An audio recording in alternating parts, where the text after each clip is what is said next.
पुण्यामधील पूर्व भागाचा पाणी पुरवठा उद्या बंद राहणार. चंदननगरमधील जलवाहिनीच्या दुरुस्तीसाठी पाणी पुरवठा बंद.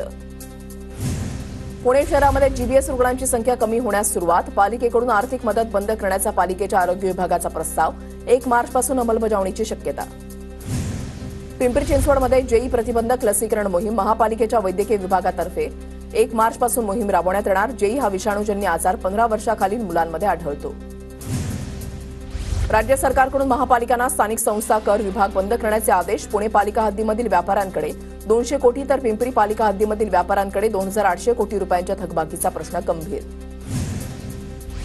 पुण्यामध्ये कर्नाटकच्या बसला आणि चालकाला काळं फासलं. कर्नाटक सरकारनं मराठी माणसाची माफी मागावी, अन्यथा आंदोलन आणखी चिघळणार. आंदोलकांचा इशारा.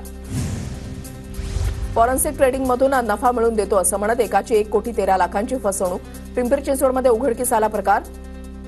म्यूल खाता हाताळणाऱ्या दोघांना पोलिसांनी ठोकल्या बेड्या. पुण्यामध्ये पीएमपीएमएल बसच्या महिला वाहकासोबत अश्लील कृत्य. आगार व्यवस्थापकासह दोघांविरोधात गुन्हा दाखल. महिला वाहकाचा आत्महत्येचा प्रयत्न. सीबीएसई बोर्डाचा मोठा निर्णय. 10वीची परीक्षा वर्षातून 2 वेळा होणार. 2024 पासून नवीन धोरण लागू होणार. मुंबईमध्ये म्हाडाचा पहिला झोपू प्रकल्प मार्गी. जोगेश्वरीमधील 1550 चौरस मीटर भूखंडावरील प्रकल्पासाठी झोपू प्राधिकरणाकडून इरादापत्र जारी. झोपू योजनेअंतर्गत मुंबईतील 17 झोपडपट्ट्यांचं पुनर्वसन होणार.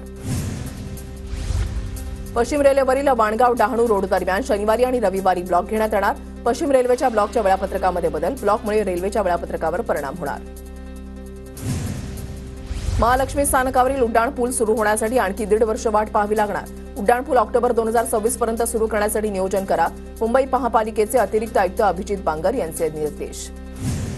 वाहतूक महासंचालनालय आणि भारतीय विमानतळ प्राधिकरणाच्या अधिकाऱ्यांनी नवी मुंबई आंतरराष्ट्रीय विमानतळाचा आढावा घेतला. विमानतळाचं परिचालन सुरू होण्याच्या दृष्टीनं गाठला महत्त्वाचा टप्पा. मुंबईतील मेट्रो प्रकल्पांसाठी सल्लागार म्हणून काम करणाऱ्या फ्रान्समधील सिस्ट्रा कंपनीवर एमएमआरडीएकडून कारवाई केली जाण्याची शक्यता. एमएमआरडीए सिस्ट्राचा करार रद्द करणार असल्याची चर्चा. फ्रान्सच्या कंपनीकडून एमएमआरडीएवर लाच घेतल्याचा आरोप. नोमिनीमध्ये 65 बेकायदा इमारतींविरोधात नागरिक आक्रमक. आज पोलीस ठाण्यामध्ये तक्रार दाखल करणार.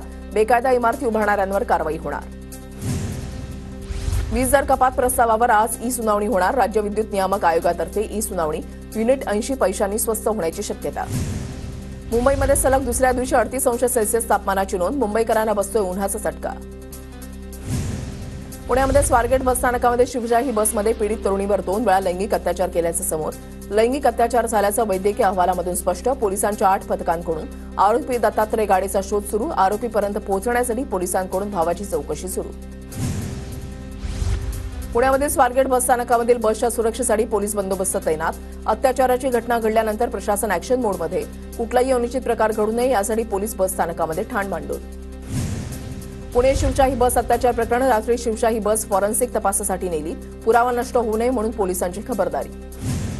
पुणे अत्याचार प्रकरणाची मुख्यमंत्री फडणवीसांकडून दखल. तपास गंभीरतेने करा. फडणवीसांच्या पुणे पोलीस आयुक्तांना सूचना. पुण्यामध्ये घटना क्लेशदायक. आरोपीला तत्काळ अटक करा. अजित पवारांच्या पुणे पोलीस आयुक्तांना सूचना. अजित पवारांनी पोलिसांकडून दिवसभरातील कारवाईचा अहवालही मागवला. स्वारगेट एसटी आगारामधील बलात्कार प्रकरणी उपमुख्यमंत्री एकनाथ शिंदेंचा पोलीस आयुक्तांना फोन. आरोपीला लवकरात लवकर शोधून केस फास्ट ट्रॅक कोर्टामध्ये चालवण्याच्या सूचना. पुण्यामधील अत्याचाराच्या घटनेची राष्ट्रीय महिला आयोगाकडून दखल. घटनेचा 3 दिवसांमध्ये अहवाल सादर करण्याचे पोलिसांना आदेश. आरोपीला लवकरात लवकर अटक करण्याच्या सूचना. पुण्यामधील स्वारगेट बसस्थानकामधील बलात्कार प्रकरणामधील आरोपीला आलेले कॉल आणि संपर्कातील व्यक्तींची चौकशी. आरोपीचं शेवटचं लोकेशन शिरू. दुपारपासून लोकेशन बंद. पुणे पोलिसांकडून आरोपीचा कसून शोध सुरू. बस स्थानक नाही तर कोणताच परिसर सुरक्षित नाही. प्रकाश आंबेडकर यांची प्रतिक्रिया. तर फक्त स्वारगेट नाही तर अनेक ठिकाणी अशा घटना घडल्याची आंबेडकरांची प्रतिक्रिया.